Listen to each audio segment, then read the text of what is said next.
Hello, everybody, and welcome to Saving Throw Show. My name is Dom Zook, and you are watching Streaming GMs, a Streaming GMs chat, a Streaming GMs chat. And welcome to Gen Con, final day of Gen Con. Thanks so much for joining us. Yay! It's lovely. Indianapolis. It is so great here. Indianapolis. Really hot. It's muggy. So much Steak and Shake. Yeah, right. Steak and Shake. Everyone went to the Ram Noodles and last Company night. is my go-to. Yep. Yeah, they're right outside the front door. Anyway, hi everybody, and how are you? That's really what we're here for. We're just going to talk to you and find out what it's like. In a bit, actually, we will be answering questions from chat, so get those questions ready. But first, let's go around and meet our panelists, who, if you watch Saving Throw Show, you should be familiar with. But let's start on this side with Aabria. Hi, I'm Aabria Iyengar, and I am the Dungeon Master of Pirates of Salt Bay. Booty! Booty! We're just going to say everyone's toast exclamation. Awesome. Rick. I'm Rick Budd. I'm the GM of Temple Fate. And I don't know. Toast. We don't really have a toast explanation, but Penguins. Penguins. Yeah. Penguins. Hey, Steven. Hey everyone, I'm Stephen Pope. I'm the Herald for New Pantheon, the Demigods actual play. Amen to that. Amen to that. Amen to that. Hallelujah. Hallelujah. JCC. Hi, everybody. My name is Jordan Caves-Callarman, and I am the GM of Wild Cards here on Saving Throw. Which one do we do? Good. Set them up and knock them down. Yeah. There we go. Knock them down. There's a snake in my boot. I'm Woody. Howdy. You say that a Hi, lot. I'm Jordan Caves-Callarman. Howdy. Yep. Exactly. That's the far side. Megan. Hi, I'm Meghan Caves, and I'm kind of a periodic GM, but I claim my show as Mysterium RPG, There we go. and it pops up every now and then. So, yeah, and also on other things. I do other things, but we're only talking GM things. That's what I do. Hi. Cheers. Cheers. Cheers. Cheers. Dead people. Cheers. Ruby. Hi, I'd like to thank my opening acts. I'm Mox Ruby. I'm the Dungeon Master, or should I say the Guild Master for Ravnica, the Broken Pact. And Start I the guess intro. we do like the tootaroo There we go. beginning Yeah. of the show. There it is. Tootaroo. So ostensibly this whole Wait, panel. who are you? Yeah, I who's this? already who's this said. bum? I already said Did I'm you? Dom Zook. It's I'm worth Dom Zook. repeating. I've basically It's worth GM'd An overlord, everything. Dom Zook. I GM everything that you don't GM. Right. Yeah, you're the Yeah. GM's GM. The GM's GM. That's it. GM. That's a M. title. That's too meta That's for your me. business card. Galaxy brain. We love it. Yes. Branding. Exactly. Ostensibly, this panel is about how you build a session with an audience in mind. So how you basically take what is generally a at-home game that you play around a table with people, or sometimes over Zoom or something like that, and bring it and create it so that people watching can also be entertained by it. And so what I would like to do is sort of start off and have you talk about the systems that you all play in, that you run games in, and maybe a little bit of like what sort of issues you've run into sort of transporting that system into a theatrical experience, for lack of a better term. And let's start with Steven. Okay. Thank you. So I am the obligatory powered by the apocalypse guy in the office. There's always one. There's always one. There's always one. And I have to say, when it comes to Powered by the Apocalypse games, If you play one at home, you get to have a wonderful, beautiful conversation about how, oh, what if you did it this way, or what if this happens, or yes, and there's a lot of improv exercises involved. When it comes to streaming Powered by the Apocalypse games, I've learned over doing it for almost 4 years now. Oh my God, I'm old. Um, you have to just commit. You have to make that decision and just sort of stick it and go with it. There's a lot of times where wording in these games is intentionally vague because you're never the game master. You're always the herald. You're always the storyteller. You're trying to encourage a dialogue and build the narrative with your players, which is something I try to do on my shows as well. But it's when streaming it, there's a lot of times where I have to be like, okay, it has to play out like this, not because I'm trying to railroad you guys, but because we have a couple hundred people watching and I know they're going to get bored having this like 20-minute conversation about how this 7 should result. Yeah. Did that answer the question or am I rambling? I can't tell. Yeah, no, I mean that definitely goes into another question which we'll get into later, but timing is also, I think, a big issue that we have to consider when we're putting these together. Reuben, same question. Yeah, gotta unmute myself first. Yeah. So I'm, I mean, I guess the claim to fame among these GMs that I have is that I am the guy that copies other people's stories. Most everyone else here has homebrew worlds and creates stuff whole cloth. I'm adapting books usually, taking pre-written material. For example, The Mythic Odysseys of Theros, available in Ooh. local game stores now. Support your friendly local game store. And so I'm trying to use those tools and adapt them to a theatrical setting. Dungeons and Dragons, as many of you are well aware, is a combat system that enables for role play as opposed to the other way around. Because a lot of systems are role play systems that have combat elements, but D&D is like, here's 90 pages on nothing but damage, right? So, and damage is not great television. Like, dice are fun for you. Watching other people roll dice is not, it's not the same experience. And so it can be a slog. And a lot of what I do as a storyteller for games comes from my film background. I was a screenwriter. And so basically I write a script. Not a word for word script, but sort of like an improv script. Like you did improv games, you still need a setting, you still need a prompt. And so, you know, this is going to happen, and then this is going to happen, and this is going to happen. But in between, who knows what's going to happen, you know?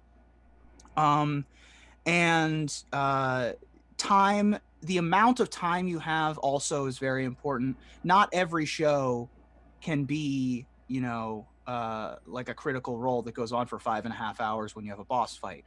My shows are 2 hours, 2.5 hours, you know, anything longer than that. CJCC And it- going. Well, we might go long. We might go long tonight. Yeah. But I try to keep it a little bit shorter, especially because my show doesn't take a break. Which, by the way, if you get too long, you should absolutely take a break for you and your audience. Yeah. Feels good. Well, also Absolutely. your show is not on our channel. Oh, So we also, my show's not. Yeah, so I'm beholden to a whole nother master. Yeah, there's a whole other thing. Right. So yeah. Yeah. Rick. Oof. So, yeah, I mean, this is an interesting one for me because, like, I was a writer and producer on some shows over at Geek and Sundry, and those shows, you know, were developed from, you know, pre-existing rule systems, you know, for to play with, you know, an existing game, and a lot of thought sort of had to go into, you know, how do you make this system entertaining to watch from the outside, because it's designed to be entertaining to play from the inside. When they build these things, they are not thinking spectator sport at all. And like, you know, when Tempting Fate was first developed originally for the Fate system for one season, what had happened was after working on those shows, me and Nick Gilman, when we were creating Tempting Fate, we sort of felt that like these shows, at least for us, are at their best when the GM and the players sort of have the most control and the most freedom to role play and to create stories and to interact with each other. And the heavier the rules get, sort of it gets a little strangulating on the viewing experience. So we picked Fate because it was a big downgrade in crunchiness from what we had played with in those other games. And then after a season of Fate, I felt like even that was crunchier than I had liked, and I found Lasers and Feelings, created by John Harper, who does Leagues in the Dark and Agon and a whole bunch of other games. Cool dude, check him out on Twitter. And it's like this game has like 2 rules, and it's like it is for me the absolute maximum of just go out there, have some fun, be your character, and every once in a while we're gonna roll the dice to see if something goes well or goes badly, but other than that, it's going to be totally within your control. Now, I realize that doesn't work for like every game. Our game is high comedy, but like I feel like that's something you got to think about. Is like if you're playing with your friends in your living room, you can do whatever is right for you and your friends in your living room. If you're taking your game on stream, you should probably ask yourself like, what is it that is entertaining or can be made entertaining about our game? Like, is it funny and wacky and it's going to be a light good time? Is there heavy character drama, so we should get everything out of the way so that people can really throw themselves into characters? Is it going to be we're going to have like cool plot mysteries, so we should minimize other elements so that the plot really stands out? And it's like just sit back and ask yourself. It's like it's weird. It's like making a TV show. It's like, why is somebody going to watch this? It's like, because the mystery makes them want to find out who did it, because they want to see if the couple's going to hook up, because they want to see if they're going to save the princess. What is it that is keeping us hooked here? Or just the performances. Right. I think there's nothing that is right for every game. Your game can be Tempting Fate is ridiculous. Your game can be super serious, high drama that treats important social issues, but it's like you should be asking yourself, it's like, again, it's like, how do I bring those things out? How do I bring the things that I think are going to hook people about our game to the forefront, and then find ways to clear extraneous elements out of it. But I want to piggyback on something real quick, which is that I think the most important thing for a streamed game is familiarity with the game, regardless of the simplicity inherent to it. For example, another show that you worked on, Rick, Vast, that system is absurdly complicated. So many rules, so many dice, and a dozen players. Yes. But Jackson was familiar with it, and so it worked. Like, I couldn't DM Vast. Jackson probably couldn't DM Lasers and Feelings. It's like, well, I mean, we could. Just do it. We could, but it would take a lot of practice. And so I think familiarity is a big deal. Megan.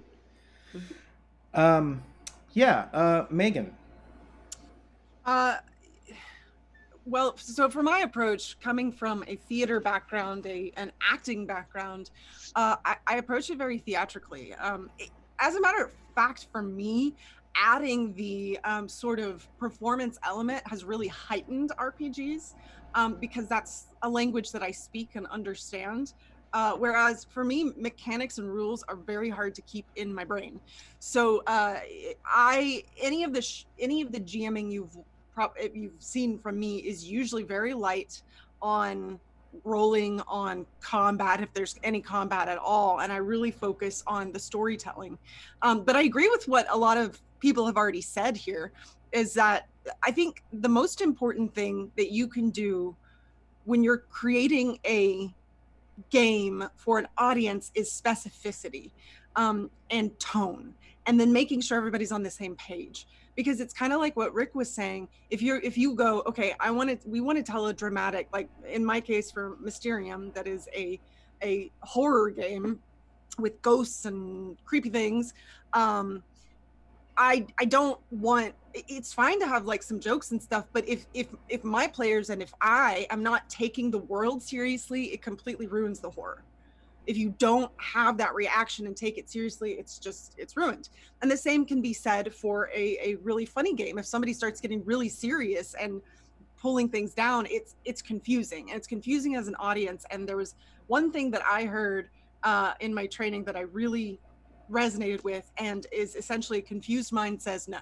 So you want your audience to say yes. You want your audience to go, I know what that is. I want to, I know what I'm a part of. And the same is true of the cast, and the same is true of the GM. So I really do think that that's one of the most important elements. But then I think what's really difficult is, yeah, you have a time limit, and especially in my case, wanting to tell this dramatic story, and really in any, whether or not it's dramatic or comedic, you kind of want an arc. I mean, we are used to watching television shows. We're looking for a story. Yeah, I agree. Just dice rolling is not particularly interesting to watch after a certain period of time. You need the drama of the dice rolling, and that requires thinking about it in a lot of different ways that can be difficult when you're just kind of doing it on stream. But I really do like to approach my games from the mindset of, this is dramatic improv utilizing the system to tell the story, as opposed to the other way around. And that is really how I tend to approach it in general. I will also say, what I find difficult is, I think Steven sort of touched on this. You sometimes as a GM have to take a little bit of narrative control, because you're like, crap, they're going to talk forever. I gotta end. And this actually happened on my Mysterium game that I ran on Friday for Gen Con. I really wanted to go the 3 hours. And it's really difficult, because in some ways, while I feel like the end was good, I also feel like my concern was that my players didn't really feel like they got to the end. They did, but they didn't create it. It just kind of happened and they were there. And that is something that I struggle with as a GM in general, that I'm getting better at. but it's kind of interesting, because you can see that, because I saw my players about ready to go down another hour of content potentially. And I was like, ooh, I gotta get them to the end. How can I do that while still balancing their ability to make decisions? And sometimes you don't do it well.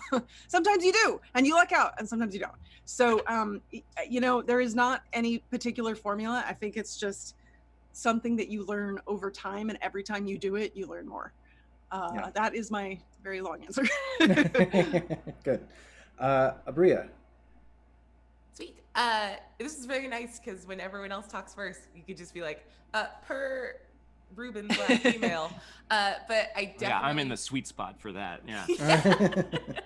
I switch. I want to go last, so I can just take everything Jordan says and make it my own. Just batting cleanup. But yeah, I think I really started with this idea, like going back to what the other like D&D GM said. It's D&D specifically is such a conflict system, and you're building characters that are in some way good at combat. And I think the thing to make, at least what I tried to do for Salt Bay, was equip these players with like the ability to be absolute like violence dealers, and then presenting them with the constant option of like, but what if you have to deal with the solution a different way? And I think this goes into like what Rick was saying about like, and Reuben also, about like system intelligence, and knowing what the system you're running in is going to ask of your players, and challenging them on that, especially with something like D&D, where people are very familiar with it. So this happens a little less with like demigods, because probably the like lion's share of people watching haven't played demigods yet, which they should. It's a very fun, very, very, very fun game. But with D&D, when you know what those expectations are, it's the subversion of like what you expect from an encounter or an arc or an entire campaign that can be a lot of the fun for people watching a stream, especially if they're watching a module that they're like exists and they're already familiar with. It's about like, what's the other way you could have approached this? Like, yeah, you grab your +1 axe and like chop your way through like a room full of goblins, but what if like the players and the GM like sit down and kind of figure out how to build the world larger than like the encounters and conflict, and you approach these games and you create narrative and like RP where that didn't necessarily exist before. And I think it's in those sort of like nebulous spaces that a lot of fun can pop up for an audience watching, because it's that. Also, everything everyone else said. Yeah. Good. Wait. Nice work. Very diplomatic. Jordan. Yeah, I think you all nailed it. So I yield my time. I run Savage Worlds on stream, and I run Savage Worlds for a few reasons. One of the primary ones is system intelligence, like we were talking about. It's a system that I am very comfortable with. And I like it because it is mechanically deep enough for there to be crunch and enough impetus for die rolls and everything, so that we're using mechanics, but it's light enough that we don't get bogged down in the mechanics, and I'm able to improvise more easily for my style of running games on the fly, more so than I could with a game system like D&D or Pathfinder. But another reason that I like to use it is because there is so much investment in that system for the other players at the table. There are so many mechanics in that game. There's exploding die rolls. So like whenever you roll the top amount on a die, you get to keep rolling and adding that up. So in high tension or high drama moments, everyone's eyes are always focused on everyone else's die rolls, because there's always a chance that something insane could happen. And that keeps the rest of your players at the table invested in what's going on in other people's turns, especially in combat, which to me is a huge gift from the system as a GM. Because a major golden rule, I guess, for my philosophy to running a game on stream is be interested, not interesting. And I feel like we've kind of addressed some of that stuff with the things we were talking about. Like obviously there's some gradation to that. You might be interested in sitting around and just rolling your die and really getting into the nitty gritty of your characters, but you have to remember, you do have an audience. But if everyone at the table is focused on what is happening in the game, what's happening mechanically, if they're excited about the story, if they're excited about their characters and the things they get to do with them, if you're excited as a GM to present this to everybody, then your interest and your enthusiasm and your excitement for the game bleeds out to the audience. And the best case scenario is that the audience feels like a fifth or a fourth or a third or a sixth player at your table. They are the shadow player who is also interested in everything that's going on and gets to explore it and experience it with the players. I would like to see a panel on streaming GM or streaming players, because being a stream player is a skill that I'm still not super good with. Oh, girl, I'm garbage at it. I would love for some of the more experienced players, the interested, not interesting angle is really interesting to me on that, because you're playing a character. You're not just playing a game for yourself at that point. That comes from clowning, actually. We learned it in clowning. Huh. To go off what Jordan said, actually, I cannot stress enough how important it is for you to not only know the system, like we all said, but to be excited about what you're showing. Because we've all been there. You do a game where it's like, great, it's Tuesday, I have to run crap on a stick. What am I going to do? I feel attacked by this sentence. I can move it to Thursday. No one does Thursdays. And that feeling you get at the table where you can tell, like, crap, this was the week where I had extra work. I'm just not feeling it. We all know I'm not feeling it. I'm going through the motions. That is so much more palpable when you're on a camera and you have an audience. Like, they know, oh, you feel obligated. You're not wanting to do this right now, are you? And it is such a buzzkill. So when you're excited about it, and like you said, Jordan, it emanates from the table and it emanates into the audience. So that's a really great tip. Yeah.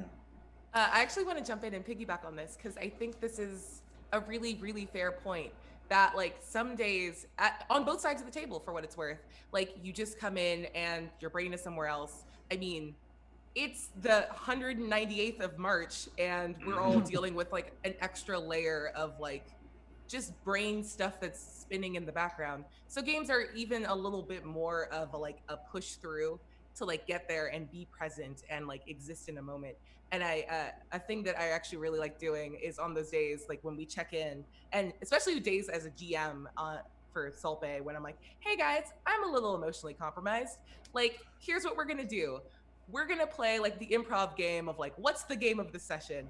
And once we find it, we're gonna lean into that. So it actually offloads a lot of pressure from the GM to be like, hey, if I'm like 40% today, please don't rely on me for like the wider swath of the world. Let's have that like zoom in episode that exists in TV shows all the time, where you like really drill down on like a character idea or like something weird in the world that popped up a bunch that like we've never put a bunch of time in. There's ways to like lean into performative and broadcasting tropes in order to deal with the problem of real world people dealing with real world things in the middle of a game. And I think that's actually like a very fun way to do it. Kind of switch up how you think about the game that day. Yeah, and I think that kind of goes into, we talked about this a little bit with the producing panel that we did a couple days ago for Gen Con, and we talked about it before. I think a little bit at WonderCon on this similar panel, but and that's the casting process and the nature that the players are not just players. They're, at least for us, for Saving Throw, it's a very highly casted kind of deal. We take great care to make sure that the table cohesion is works well, so that all of the players play off of each other very well, and there's balance there. And I think we also are very aware of the fact that this is more than just people kind of coming in and playing a game. They're also giving a lot of a performative aspect to it. A lot of our players are performers of some nature, actors, comedians, writers, directors, things like that. And there's there's a lot more that's coming out of them in the RP world that sometimes is you don't see very often, but that's kind of what makes these shows a little bit more theatrical. I think is that we try to add a little bit more drama in a general sense, not just sad drama, but and sometimes that can mean hey, I'm not feeling it today, and I can't get that level up, and I think from a home standpoint,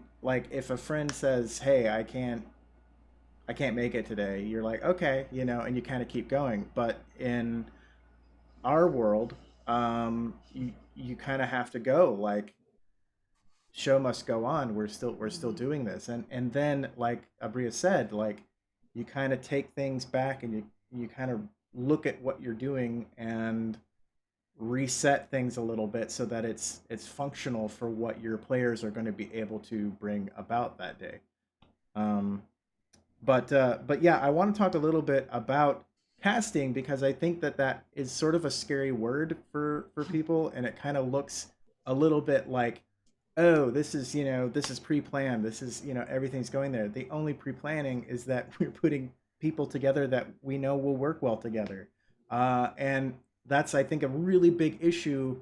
It's something that I talk about a lot, where it's like, if you're taking your home game, that's great because you know that you all play well together, but then there can be issues with, am I getting what I need from this person?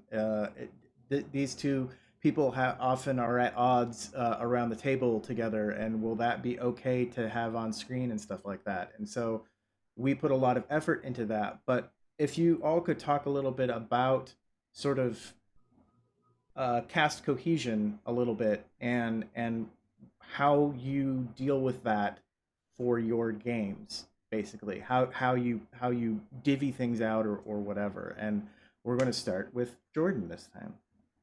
Oh, I see. Yep. Okay, all right. So no I get to piggyback go on last this time. everyone else this time. All right. So yeah, I think a lot of what you're saying, Dom. It's important when you're running a stream game. Like you can't just transplant a home game onto a Twitch platform or anything else like that and expect alchemy. It's whenever you add the elements of cameras and an audience, it's going to magnify a lot of things that are present at the table. So if you have a lot of players at your table who are really big personalities who like to take the game and just tuck it under their arm and run down the field and just like run away with it, that's great in a home game. It can be problematic in a home game if you have too many people wanting to do that at once. But then you put those people in a performative situation with an audience, with cameras, and all of a sudden you've got so many people trying to pull the game in so many different directions. It's really important to think about like what to try and identify what everybody brings to the table, and also to try as much as you can, depending on how much of an how much importance you're putting on the players makeup at the table, to make sure that you've got different player types represented and player types and people that work together well. You want to at least have the feeling that your players are going to loosely agree with each other and not constantly be standing in each other's way when it comes to like the things that they're trying to do at the table. Yeah, it is important to consider the group that you have. Aabria.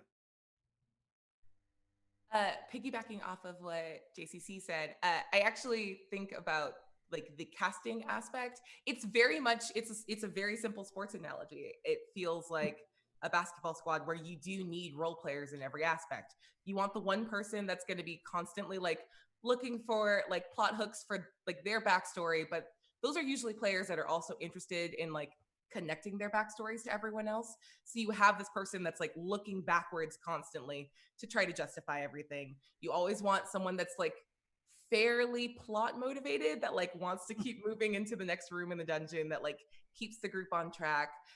You want players that like care about the environment and help you flesh that out, and that becomes a really fun dialogue between you as the game master and like the table for building out the world. And it's a good opportunity to make the table care about the world by giving them the opportunity to like build it out with you. Like it's not everything being handed down. And then yeah, just the baseline of people being competent with like their skill set. Like system intelligence goes in both directions, and you want to make sure that even if you have newer players, generally speaking, that everyone has a pretty firm grip on at least what their skill set is and what their build is capable of, so that they're able to see the moments that you've curated for them and like take them and run with them, so everyone feels invested in having their moments and like not waiting their turn, but like less like I don't know, it's like less sensitive to like, well, I don't know when my moment is, so I'm going to take all of them. So it builds this kind of like calm pacing. As far as Salt Bay, I feel like I played one time with like most of the table in a one shot and was like, oh, they're all great. I would love to play. Oh my God, you gave them back. Thank you. So it's just been this really fun, it's been a really fun gift of like a very, very good cast. And my other little like secret I want to share for cast cohesion is that, especially when we talk about things that like Megan was saying about tone and holding tone and how important that is performatively and audience facing, we are very big advocates of using like the Zoom chat to like have side conversations, especially when we have like little jokes that we know would break a moment, but like we have to say them because we are all performers and a lot of us are comedians, and we're like, I don't want to say it and ruin this like very cool like romantic thing, but also like butts, so I can go put it over there.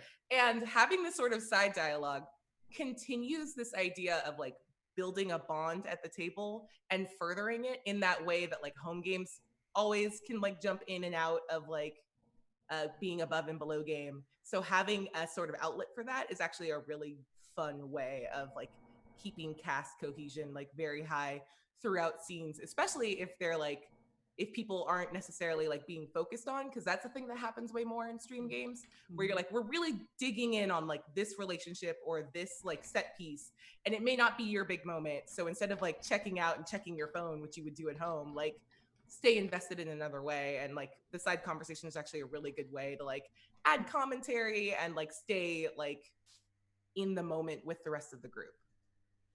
I want to piggyback real quick off the squad thing you said, because I think that's a really great analogy. Like Michael Jordan, unquestionably great basketball player. A team made up of 4 or 5 Michael Jordans, terrible basketball team. LA Lakers in 2002, I think. When you brought, You gotta say 2003. Yeah. And 2016. And probably sometime in the early 90s. I mean, it's LA. We want all the stars, right? But all-star games do not a good cohesive team make in basketball, in soccer, in Dungeons and Dragons. Like we've all seen those all-star games where it's like, wow, all of these people are entertaining. This is not going well. Reuben, you're well. Let's just jump over to you. We're going to crisscross the corners here. Yeah, go for it. I feel like I had a really weird experience with the Broken Pact. For those of you that don't know, I moved to Los Angeles pretty much because I was starting the Broken Pact. Like I had other reasons for moving to LA. I wanted to get voiceover going. I knew I was going to move to LA at some point, but because the deal to do the Broken Pact with D&D fell into place, I was like, all right, I'm done doing my stuff in Las Vegas. It's time to move. And so the casting process all happened over email with Dom and Gaurav, which was very unique and could have gone horrifically wrong. And luckily it didn't, because Dom knows the mystery of pouring ingredients together. Essentially, the way that the Broken Pact came together was we knew we wanted to have 4 players and the DM. I had some recommendations, and Dom had some recommendations after hearing my recommendations. I brought Riley to the table, who I'd known for a decade back when we were doing stand-up comedy in Central Ohio. Riley's on-camera performance and games knowledge is a 10. Her knowledge of Magic the Gathering, which is a big part of the Ravnica show, is a literal 0. Yay! Meanwhile, I brought Ashlyn to the table, who is a cosplayer and a voice actress, whose knowledge of Magic is a 10.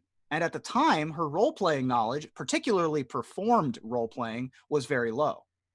And so I had these really I forget what the word is, but different ends of the spectrum. Meanwhile, Gaurav and Jordan are both 7s or 8s or 9s at both, right? So sort of evened it out and brought that, and more importantly, both of them had been on stream shows before.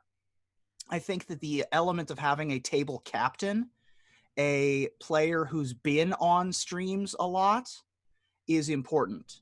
I'm sure if you play in your home game, it's really nice to have one player who knows the rules as well as you do, so that you always have that, you have an ally, you have that assistant coach player who's helping to meander through your plot, but you can't always, you can lead a table to a plot point, but you can't make them take part in it.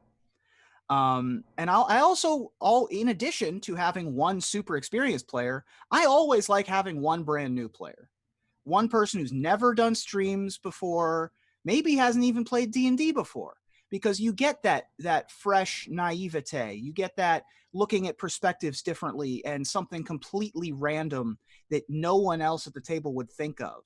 And I think that is an important aspect too. Here on Saving Throw Show, we do pretty much exclusively casted shows in this process. And the casting process is getting down to a science. It's getting there. There are friend games that can translate into other media. The My Brother and Me show. The Adventure Zone. Adventure Zone is a good example of that. But you know, but like other huge shows that exist, you know, LA by Night, Dice Camera Action when that was going on, those shows were casted shows that eventually became friends. And so both can work. I think Jordan is absolutely right that expecting lightning in a bottle is foolhardy. It's much better to go in with a recipe for success.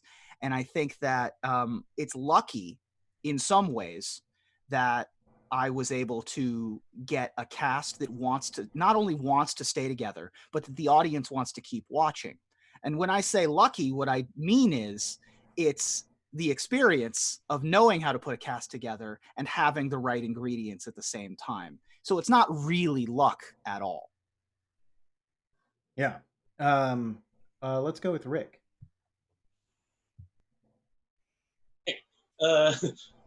Yeah, so I mean, you know, kind of all that. I mean, I, you know, agree with everything pretty much. But it's like, yeah, you know, you can take your home game and point the camera at it and just put it on Twitch if that is what you want to do. If you are looking to kind of turn your game into a show, then, you know, the considerations of casting sort of become, you know, a little more relevant to, you know, what we're trying to accomplish. And I think, you know, you are now trying to do something that's a little closer to like being in the entertainment business. So it's like, in that sense, like the people around an RPG table become a little bit like, you know, an improv troupe. And they need to have, you know, or develop a kind of the same skill set that, you know, improv troupes need. Be able to listen to each other, to be able to build off each other's ideas, you know, the yes and of it all. You know, they need to be able to, you know when to get out of the way so that other people can have moments, and know, you know, remember that people are watching. So, you know, don't be, you know, drawing funny pictures on your phone while somebody's trying to create some dramatic, heartfelt, you know, it's like, there is like a respect for other people's performances and a respect for other people's characters, and you know, it's like if the people at the table don't emotionally invest in each other, it's, you know, it's going to be tough to ask the audience to invest, you know, in those characters. Then for Tempting Fate, it's like, actually, I think way back when the pitch I gave Dom for Tempting Fate was essentially, it's like it's comedy improv with dice rolling. Mhm. And you know, we kind of use the different worlds just to kind of have something to riff off of from week to week. And I'm, you know, I got very lucky. You know, I had a bunch of great friends from previous projects, some web series I made, and some other shows I worked on, who all kind of knew each other and were used to gaming together. And so we got to start with, like, you know, a very high level of trust amongst everybody. And then as the cast sort of rotated in and out over the seasons, you know, I brought in Max from Tempting Fate, sorry, from Vast, and then I sort of wanted to go outside the bubble of the previous shows I had been on, and I had a bunch of people, and then I saw Markia on some game at Geek and Sundry. I can't even remember what it was anymore. And, you know, she was just a lot of fun and game for everything, and I was sort of like, that's, you know, that person's vibe is going to mix great with what my other people already do. You know, it's like, and yeah, building people who are, you know, who know what the vibe that they're going for is, and everybody works together to kind of create it and to not step on it when other people are doing it. You know, that you know, that's a big part of it. And it's like, right, and it's like, you know, that all comes down, you know, to trusting in your fellow performers. I think especially when you are streaming, because like we all know there are those kinds of people whose game is about ruining the game for other people in the game. And sometimes we like these people anyway because they're our friends, and they have some other, you know, good points or bring something else to the table. But it is one thing to kind of deal with people like that in your living room when nobody's watching.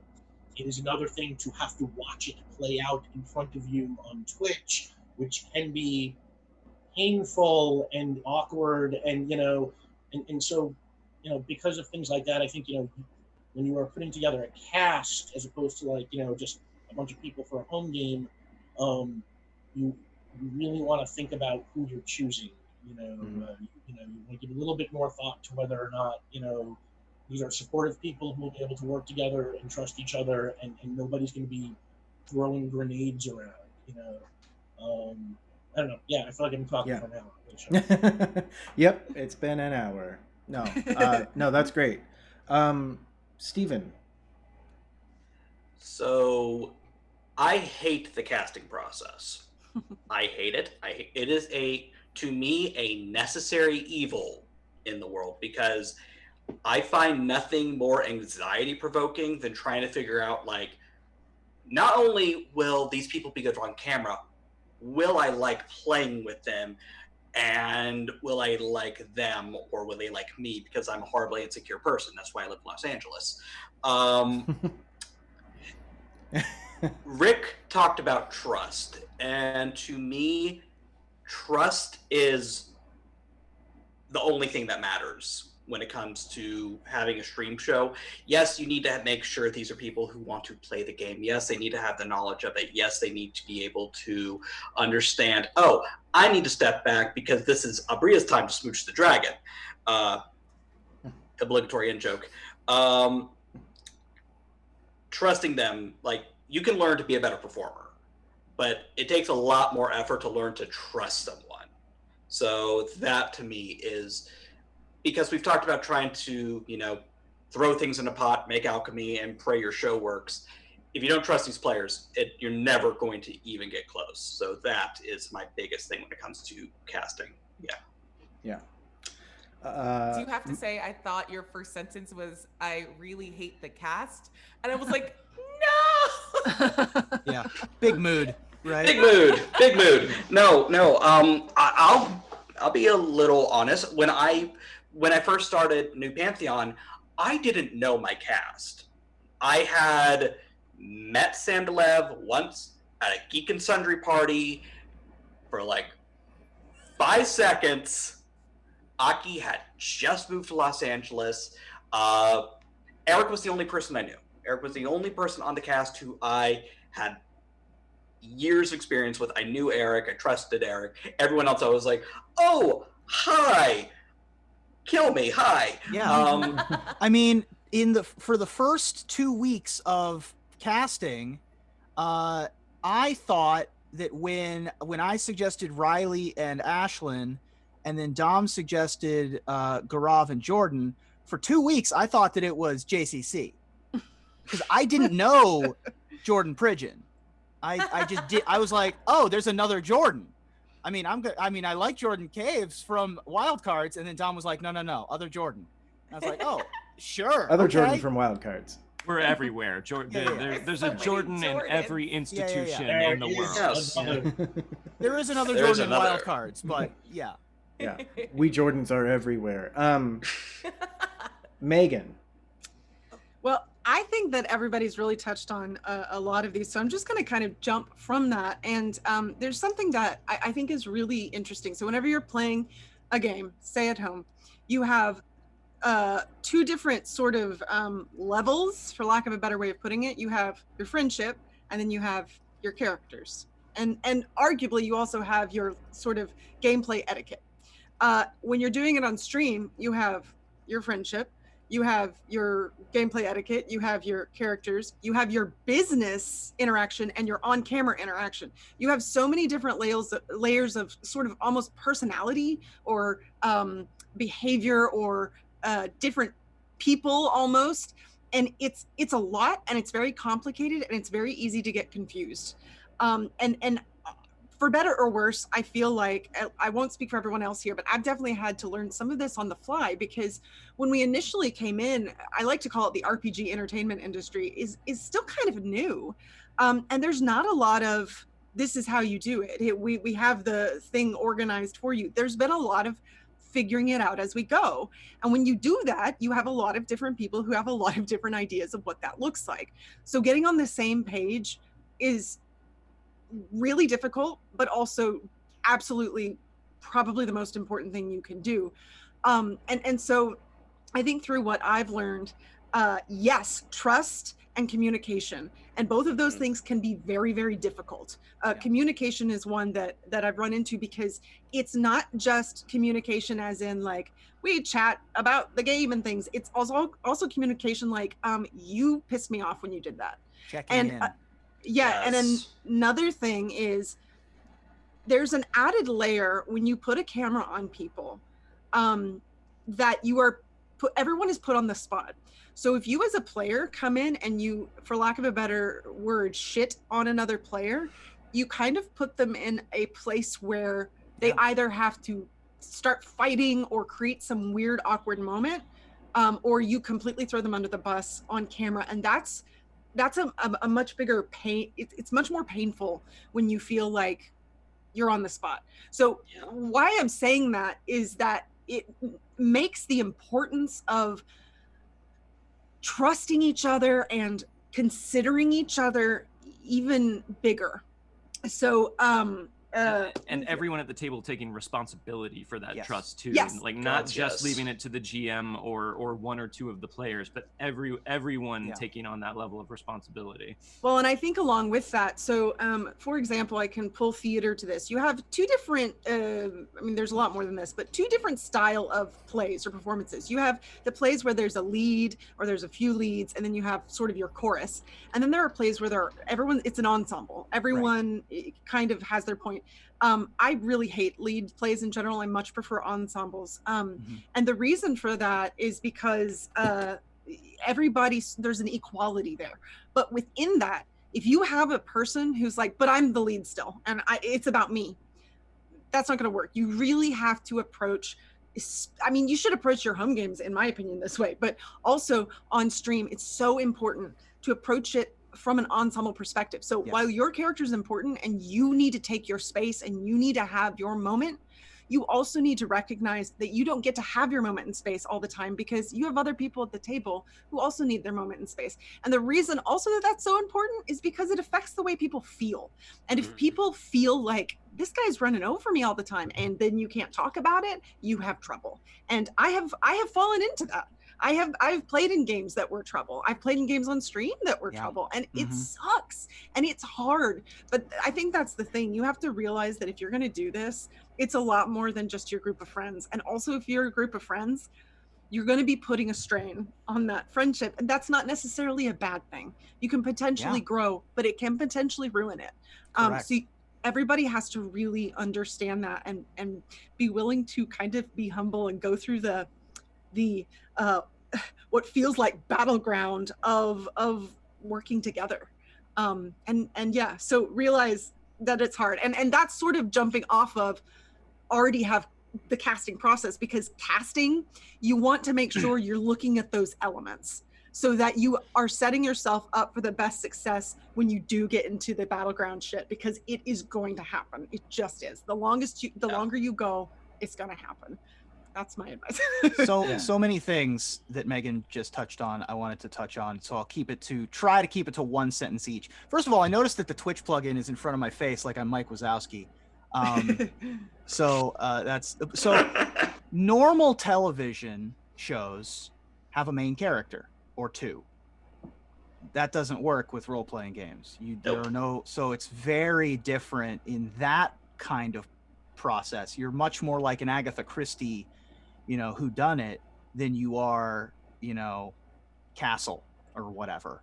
I don't know why I jumped to that one, but weird pick. Yeah, weird pick. So there's a concept in professional wrestling called the kayfabe, which is when you are in the area, you buy in to the story that is happening. And more than just the performers, the audience is within the kayfabe. The audience is playing a role as someone buying into that person is being punched.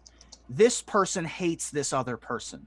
That person actively wants a relationship with this. Like, you're buying into, so you're playing an audience member in some ways.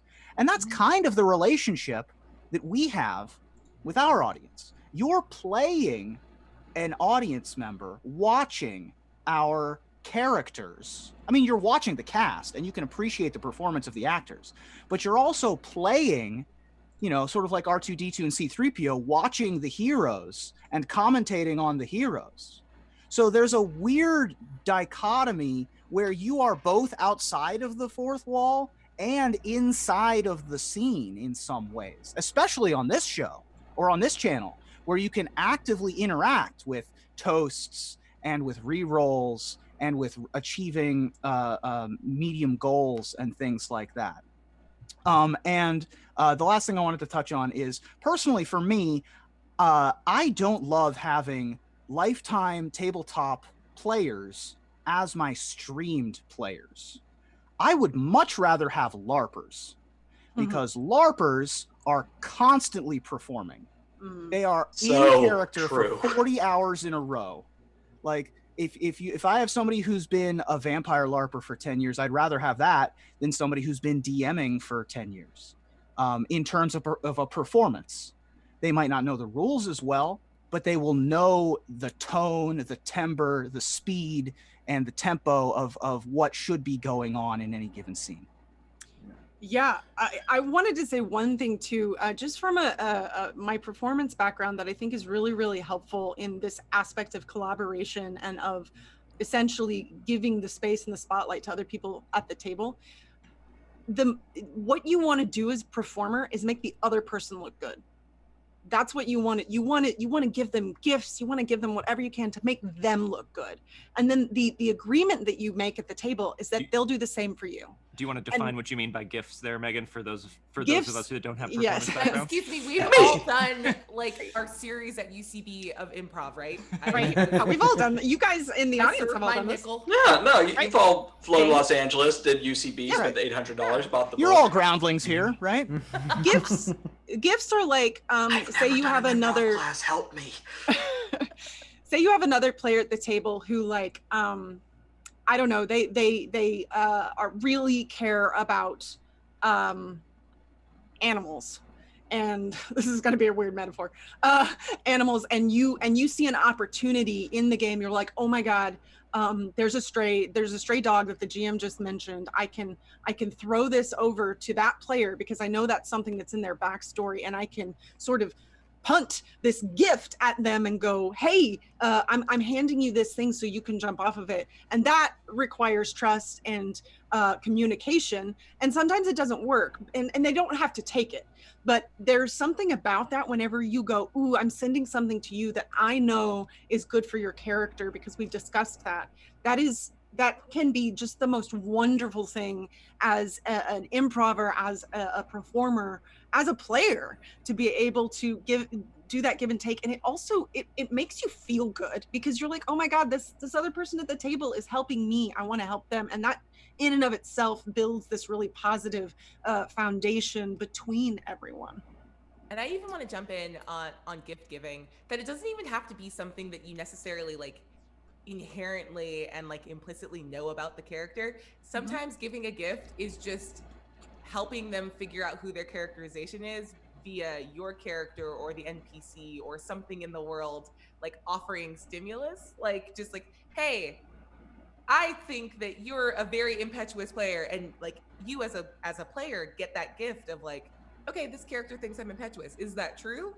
So now I can either internalize that and help build out characterization that I didn't know about my PC, or like now we have this interesting point of like our relationship is based on this idea of you not really understanding me, and now like that's a new thread between us that we can explore. So getting gifts can be, it comes down to just listening to what you are offered from other people and deciding like how you feel about that and how you will go forward in that knowledge.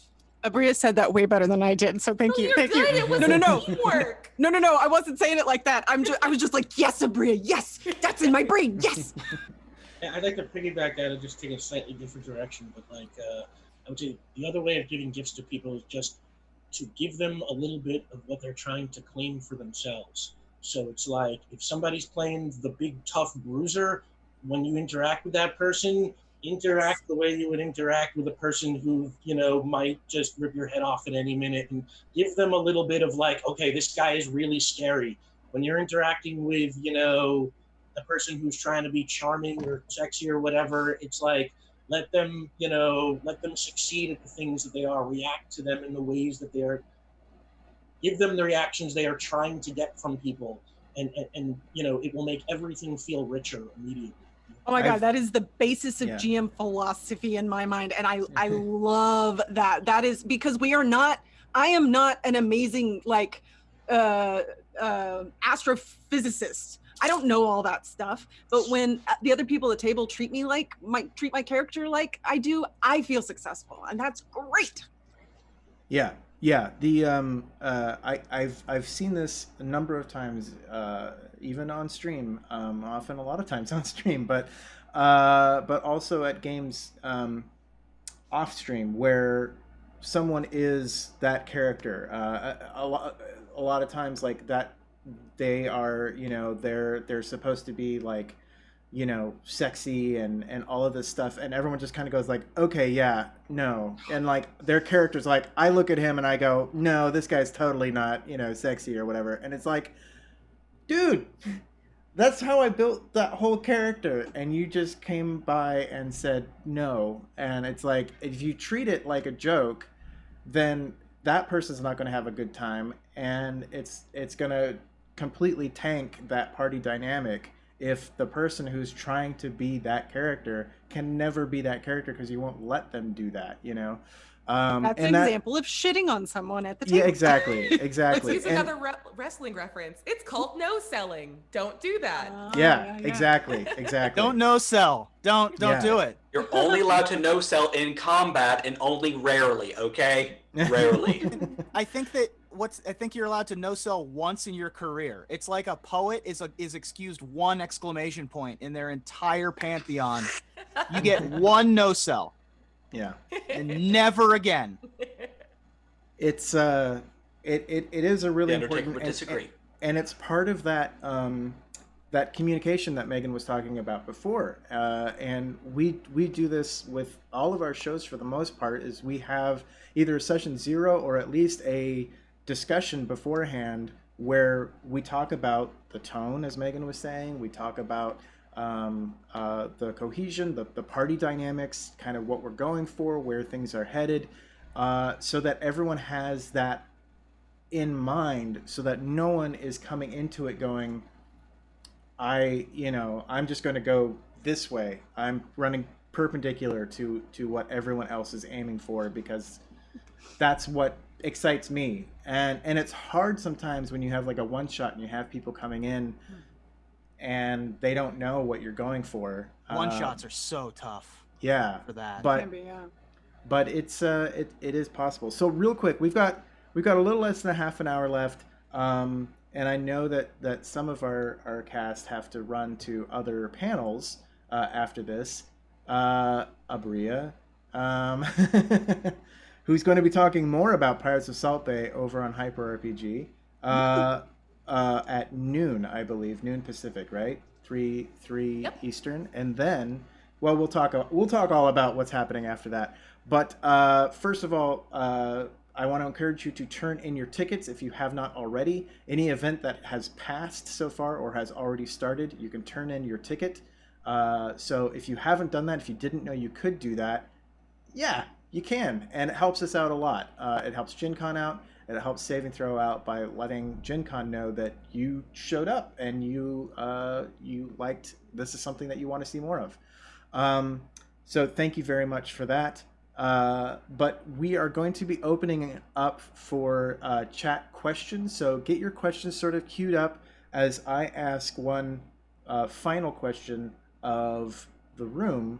And that Are you ready is, for all these questions to be about pro wrestling? Because that's what we've done to the chat. I'm really sorry. Oh, yeah. I'm so sorry. I'm not sorry. I have no apologies. Yeah. I mean, I'm ready to be. We've got too many heroes at the table, so I'll say, or I'll be the heel to y'all's face. I called dibs on heel in the Zoom chat. Fine. She did do that. Yeah, that's true. yeah. We have more than one heel. We have enough to have a True. roster going on. That's fair. Sorry, Dom, ask your question. Yeah. My question was bouncing off of chat of cast cohesion and kind of what Megan and Aabria were saying is safety. We we honestly we started uh, full honesty, when I started Saving Throw, I mean, we started it as an intent to be inclusive and all of these things, and um, but we were coming from sort of old school, how most I think home games start off, where there is no safety discussion, there is no, no one talks about it because you're all friends and you all feel like you understand each other and know those things, and that's not always the case. I don't know if anyone has noticed this with friends, but sometimes friends can get on friends' nerves, and sometimes you can say something that actually hurts someone's feelings, and they won't tell you because they're friends with you. And I think it's extremely important. We've recently instituted a lot of safety measures at the channel. We use lines and veils. We've used X cards and things of that nature, and it gets poo-pooed a lot. I think by players to use safety tools because why? I've never had a problem at my table. I guarantee you Oh, nice have. for you. Yeah, I guarantee you have, and no one's told you about why, it. Why would I want a fire extinguisher in my kitchen? I've never needed it before. Yeah, exactly. I've never gotten in a car accident. Why should I have safety belts? Wear a mask. Exactly. So I want to talk a little bit a bit about safety at your table and how you've kind of, beyond lines and veils and stuff, but how you sort of have broached that discussion, and how, not necessarily with specific examples, but like how you've dealt with things that have sort of crossed lines maybe at your table, or how you deal with that, because we have the added thing of something happening live on camera that no one expected to happen, and now there's fallout, for a little bit. So let's talk a little bit about that. How much time are we allotted to talk about this? Because I Yeah. know we want to save time for questions from chat, and I imagine this is a conversation we could easily spend the rest of the time on. This could be a panel in and of itself. We could be Yeah. here till like 5 p.m. today, right?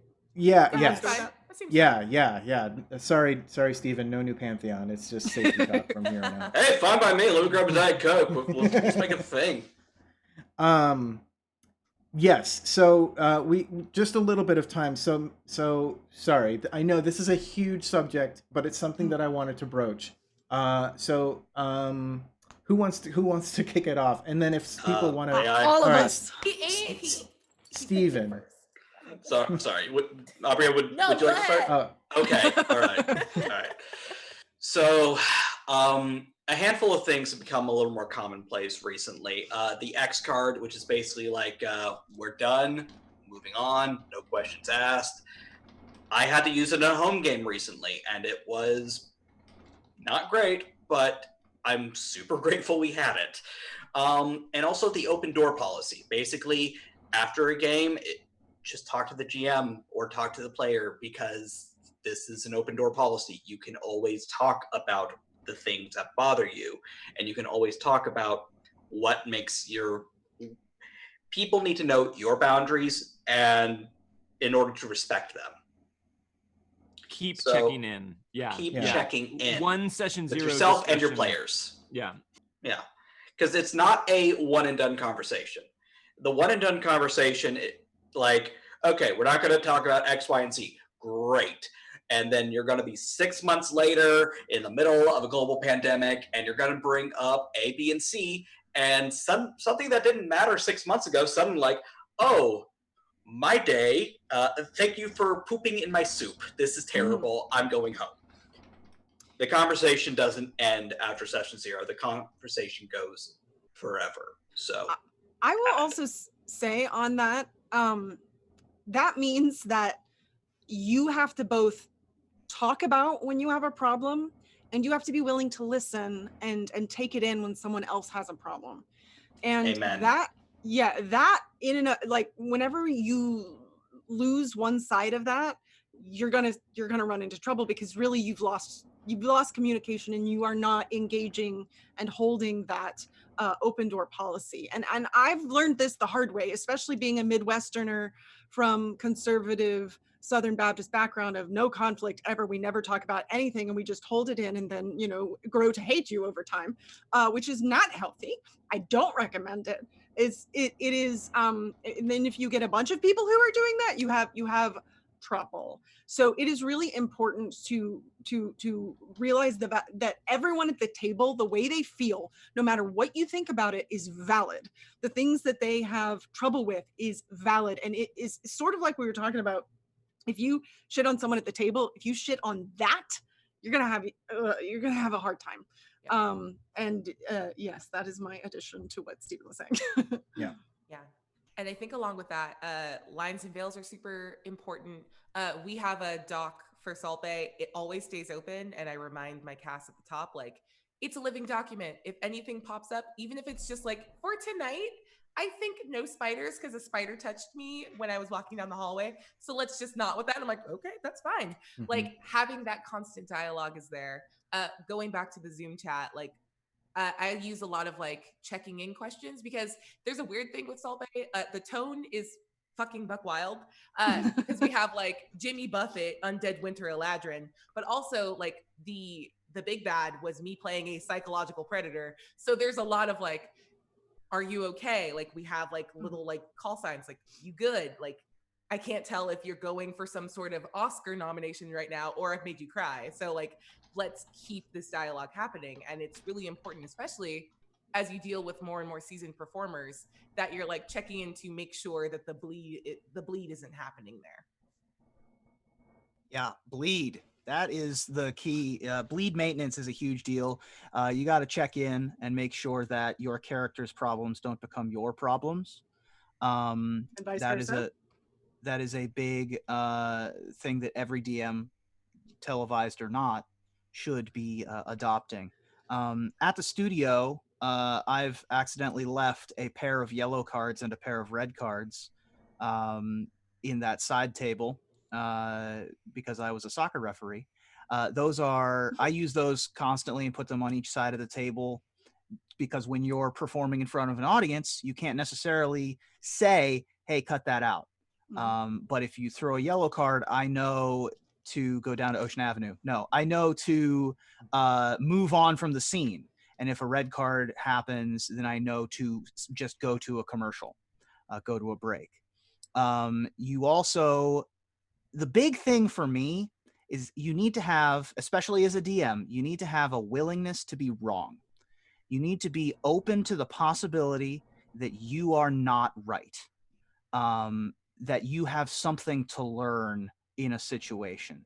Because if you think that you're right 100% of the time, even if you're right 99.9% of the time, if you think you're right 100% of the time, you're going to have a bad day. You're going to have a problem because we've all been on shows for hundreds of hours. Eventually, you're going to get to a scene where you're wrong. And you need to be able to get better after that. You need to be able to learn from that. And that's a huge thing for any DM, but particularly when you're performing in front of hundreds of people. I think that can be said for players too. Yes. Yeah, same thing. Mm-hmm. Great. Yeah. Only Sith deal in absolutes. And also Jedi for some reason, because that's an absolute statement. We don't talk about that. Just the Sith are the bad guys. It's fine. Worry about it. The movies are fine. It's not a tale that the Jedi would have told you. Empire. Final answer. Oh no, it's Aragorn. Sorry. Joke from trivia. Go on. So we really quick. We've got about 15 minutes left, and I also want all y'all to talk about where everyone can find you and everything. But let's get through these questions super fast. So I'll take whoever wants to answer them first. So prepare your buzzers. Okay. Hands on buzzers, and let's go. All right. In CAF 1, when you don't have a room full of actors or performers, how do you coach your... Jordan. Let me finish the question. How do you coach your regular players, so they can contribute better? I'm cheating because Aabria actually flagged this one in. No, it's okay. yeah. I'll piggyback. I think honestly, just working on camera awareness and not talking over other people when they're talking will improve your games 100%, whether or not anyone has a performance background. Just like it's the difference between addressing the camera and talking down here and looking at my book and like that is a big thing for any, whether it's in person or Roll20 or anything like that, and then not over talking. Think of those are it like big things. Think of it as respect. You're respecting the player of the people at home. So you're making eye contact, you're respecting the other people at the table by not talking over them, etc. I think that's an easy way to think about it. Yeah. Also, analysis paralysis breeds metagaming in most like home games. So just make a choice. And as a GM, you need to be comfortable telegraphing to your players that like there is no wrong solution. Whatever they do will have like effects for the future, but don't force your players to think that like if they choose wrong, everyone will be punished for it. So you can just move along and do stuff. Yeah. Mhm. Okay, moving on. RD Armand, in general, when you have to GM a scheduled game with a missing player, do you have stories in your pocket for that event, or do you have to crunch prepare? Yeah, Steven. Okay. Correct prepare. Because you have, okay, the idea that you have to prepare for everything, that is a lovely idea, and it's just not reasonable when it comes to producing content sometimes. Sometimes you have to be willing to go, oh my God, your car blew up. Okay, we were going to have an entire session about your character tonight. Crap. It's okay to make things up. It's okay to just kind of go, and tonight you're smooching dragons, all right? It's speed dating with dragons. Your party doesn't know. The party doesn't know. The audience doesn't know. The only person who knows is you and the producer who's in your group chat. Hi, Dom, how you doing? It's okay to make things up. Just commit to the bit and understand that you can't control the universe. You can only control your game and yourself. So. Yep. Dark of Nate, speaking of crap on a stick Tuesdays, have any of you ever completely drawn a blank for your scheduled streams and had to make it up as you go or throw it to someone else? I'll take this one. Okay. Please. I am extremely fortunate in that I have a writing partner that I work with for the Broken Pact. His name is Phil DeLuca, and he is a former Disney Imagineer. He works for Riot. He is just an extremely talented, smart gentleman who's been telling stories for longer than I've been alive. And he also does this podcast, which is the Commander in MTG podcast. So I thought I'd shout him out. So I almost never have a plan before I talk to Phil. And then Phil and I talk for 3 hours, and then we have a full show. I spent hours having panic attacks before my first season of the Broken Pact. Dom can attest to this. I was a mess. I was freaking out. I tried to plan everything. I tried to do too much. I didn't trust in my team because I hadn't played with these folks before, you know? And so I tried to be so rigid and tell such a stringent story that I couldn't bend. And so I broke. By the time we got to yesterday's Broken Pact, we got to a point in the show where my players had avoided a combat. I thought that we were still a 3-hour show. And I was like, how am I going to fill the rest of this time? And so I just came up with a skill challenge on the fly. If you watched yesterday's show, the part where Naranga lost the list and was looking around for it, I made that up. That wasn't part of my notes. That was just a thing I came up with on the fly. The players don't know any different. Dom didn't know any different until I just said it. Or did maybe he did. Or did he? I had no idea. But it's you know, you don't need to have everything planned out. You need to have like point A, point M, and point Z. And then it doesn't matter how you get there. And so having some thoughts, having, 2 pages of notes, and a page of notes per hour, I think. Maybe like a little block text, a little a little context, and like one character description. And that's plenty. Yeah. You don't need to over preparing is almost worse than under preparing. Especially if you know the system. If you're experienced with the system, you can always fall back on your knowledge.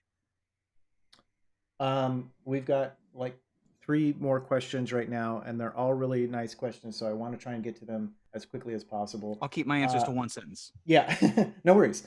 You're fine. Hell's Helen, I have a question regarding starting somewhere in with DMing. I'm not sure if I start in a community and build from the ground up to finally DM or play, or should I start my own community, in which is overwhelming to me because I'm already tired creating community and I fell apart from mental health and feel a failure. I get it. Yeah. How did you all start DMing? What would you suggest to someone? Single sentences, please. I would not recommend starting on stream. That's hard. That is hard mode for sure. I mean, you definitely can, and if you want to, more power to you. But start at home with a safe group of friends who, or like online, same thing. Like, give yourself every possible bonus to make it easy for you and ease yourself in. Jordan, I feel attacked. Thank you. I would say. And along with that, start as a one-shot. Don't start with a campaign. A one-shot can be buck wild, and you can do whatever you want, and just do that.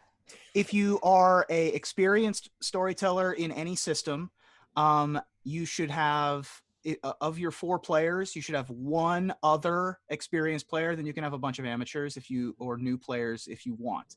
If you're a brand new DM, you should have 3 experienced players and to every 1 new player. If it's all new folks and a new DM, it's not gonna come together.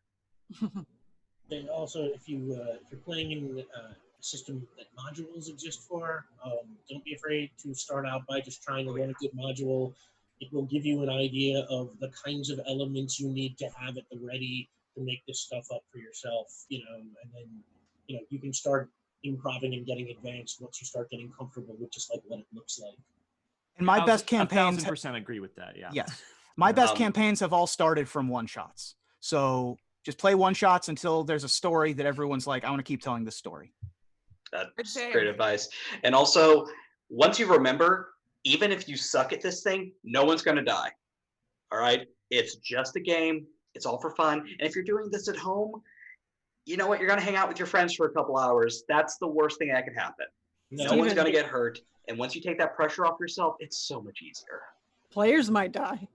As in other characters might die, but like, I'm sorry you wasted 3 hours on Brobnar, the half-orc barbarian. Right.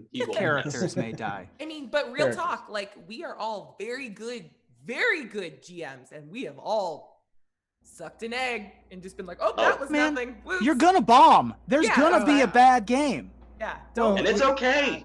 Yeah. And you're gonna feel like crap about it. Yeah. You either win or you learn. Yeah. So. Sure. Yeah, that's a weird It's Game never of Thrones like that. spinoff. Game of education. Todd Baum asks, what are your opinions on a grimdark campaign for an audience? I'll field this one. Cool. Yeah, if you want to do it, that's great. Just make sure that all the players know that it's going to be a grimdark campaign and that's what you're running. And as long as everyone's on the same page, as we've talked about, tone is super important. As long as everyone's on the same page, go for it. Make sure that that's what you're wanting to run. Yeah. If you're worried about like appeal, specificity is so much more important than trying to appeal to like the mass audience. Like do what you guys want to do and what you have fun with, and let the audience decide whether or not they want to watch you. Like don't try and do something just because you think it's popular. That's not a good recipe for a successful stream. Yeah, another bit of information that I feel like that I got in my performing background that I feel like is really beneficial here is if everybody likes you, you're doing something wrong. Yeah. That's where specificity comes in. It's not that you want people to hate you, but you want people to be able to go, oh no, that's not for me, or yes. You want that yes to be a exclamation point yes, not a okay. Right. All tones are valid, you just have to work to hold it. Right. That's all it is. There are streamed RPG shows where the comedy is few and far between. LA by Night, again, a good example of kind of a grim Hilarious. dark. Yeah, not I mean, if you want to run a vampire show that's what you do in the shadows, cool. But like I do you every should Wednesday also night. you also need to have that conversation with your play group. Like decide ahead of time. Like the Broken Pact doesn't want to go shopping, so we don't do shopping, right? Attacked. Some D&D groups, all they want to do is like look for traps. Cool. Have that conversation ahead of time. Play the game you all want to play together. Yeah. Last question. Kid14346 says, how do you deal with players wanting to leave your stream, show, whatever? We let them. You wish them well and Yes. say hi when you run into each other. And At the say end- hi when you run into each other your home game next week. Yeah. Like, Yeah. it's At the nothing end of- personal. At the end of the day, the most important thing is the people at the table. Even when you're streaming, if the people at the table are not happy or are struggling, it doesn't matter how popular you are. None of that matters. The people, and this is something I have a really hard time with in the entertainment industry in general, because that is not always the approach, and I think that's very damaging and very predatory in a sense. And so that's something that for me is really, really important, and Saving Throw really takes that seriously. So yeah, let them, and try not to take it personally. It's just like a friendship in a sense, you know, I mean, or a relationship even. Okay, great. Awesome. Thank you for those questions. I wish that we could do more. Honestly, this could be an 8-hour panel, and I think it would continue to be insightful. Very tiring for us, but very insightful. So let's go quickly around the horn and everyone tell where people can find you. Just so you know, your Twitter handles are right below your name. So everyone's got that. And also we have a who dis command. So !who dis will also bring up everyone's Twitter handles. But go ahead, let people know where they can find you, starting with, let's start with Reuben.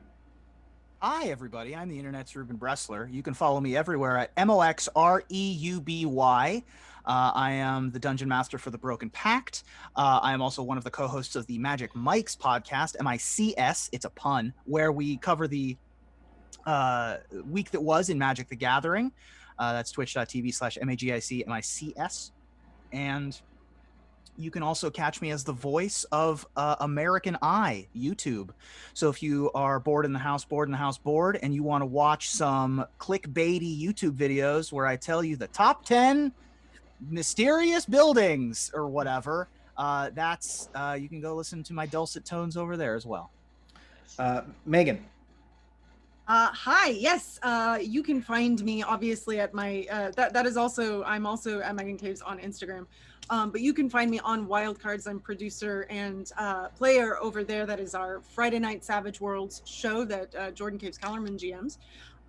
You can find me on Dark Lanterns, which is over on Wizards of the Coast YouTube. And that is an Eberron show GM'd by Gaurav Gulati. You can find me over at the Twitch channel Dragons and Things, or the DAT Network. Their shows are kind of all over the place right now, but currently on Crits and Giggles Monday night, which is Pathfinder, original Pathfinder. It is the Reign of Winter Adventure Path. Yeah, and another handful of things that continuously come up. There will be more over at Dragons and Things, more at Saving Throw. So keep your eyes peeled. Jordan. She could be anywhere. I could be anywhere at any point, right behind you. You can find me on Twitter at the handle below. I love talking GMing and TTRPGs there, so feel free to hit me up with any and all questions or discussion points. And then if you want to watch me put my money where my mouth is, you can watch me on a Saving Throw on Friday nights at 8 p.m. Pacific time, running Wildcards. Aabria. Hey, check me there for a better and more updated schedule. But today you can catch me over at 12 o'clock over on Hyper RPG, talking about being a GM and running games and other people's IP. At 2 p.m., come back here and catch me on New Pantheon, playing under the illustrious Stephen Pope. And our New Pantheon game is every Sunday at 4 p.m. PST on normal, non-convention weeks. On Monday, you can catch me over at twitch.tv/DND, playing Lost Mine of Fandelver. On Tuesdays, Salt Bay will be coming back for season 4 very soon, so check us out there at 8 p.m. On Fridays, 12 Sided Stories, which is a fully produced actual play podcast, release is going to be releasing episodes of a game I'm running in Hack the Planet, which is a Forged in the Dark game called Heliotrope. And on Saturday mornings, you can catch me on It's Probably OK's channel playing Miles Morales in a Return to the Spider-Verse Masks PBTA game. Nice. That's not enough. Rick. Yeah, but what else do you do, Aabria? Like, come on. Yeah, like get a hobby. Nothing. Do more, Aabria. Yeah, I'm Rick Bud. My Twitter is there, and Instagram is the same thing. I'm the GM of Tempting Fate, which is not in season right now. While Steven's doing the Pantheon over there, go check them out. But we will be back for the ALZ marathon coming up on Saving Throw next week. Saturday, Monday? yes. Saturday. A week from yesterday. Yeah, we're going to have some very cool guests who I'll be announcing this, like probably tomorrow or the next day. And we're doing John Wick because you demanded it in our last charity game and somehow busted the top tier for it. So we're going to do Tempting Fate style John Wick, which is going to be interesting. So come check us out, and and that's it. Stephen. Hey everyone, I'm Stephen Pope, professional hobbit. You can find me at 7 o'clock Pacific Standard Time on twitch.tv/gamesyoneverplay for It's Always Sunny in the Shadows, a Vampire the Masquerade game that is more what we do in the shadows than Los Angeles by Night. You can also catch me on Games You Never Play every Monday, the gaming exploratory podcast, hence the Twitch. And every Sunday here on Saving Throw Show for New Pantheon, a Demigod's Actual Play. Apart from that, follow me on Twitter, please. I need the validation. So just a quick recap. 2 p.m. come back here after you watch Aabria over on Hyper RPG. Come back here to Saving Throw Show and watch Stephen GM Aabria on New Pantheon at 2 o'clock, a special time. Normally it's at 2 p.m. Pacific time, 5 p.m. Eastern time. And also come and visit us on this Friday. We are doing a Wild Cards Talk Back, talking about all the interludes that we just ran, where all of the players were GMs. So that should be an interesting discussion. And then on Saturday, we are doing our Alzheimer's Marathon, which is running from 10 to midnight. And we have a lot of great people. B. Zelda is going to be running Icarus, I believe. Aabria is running a D&D game, yes. Tom, don't know, but Tom's going to run something, and he's got a great cast. And Rick is running John Wick. And it's, I'm going to be anyway, in Tom's game, I think. You are going to be in Tom's game. So yeah, please do come and check that out. It's our annual Alzheimer's Marathon. It's a super important cause to us here, and we love you all. So thank you so much for joining us. Thank you to all of our panelists, and we will see you later. Bye. Enjoy your con. Bye. Yeah, bye. Con. Go to the exhibit.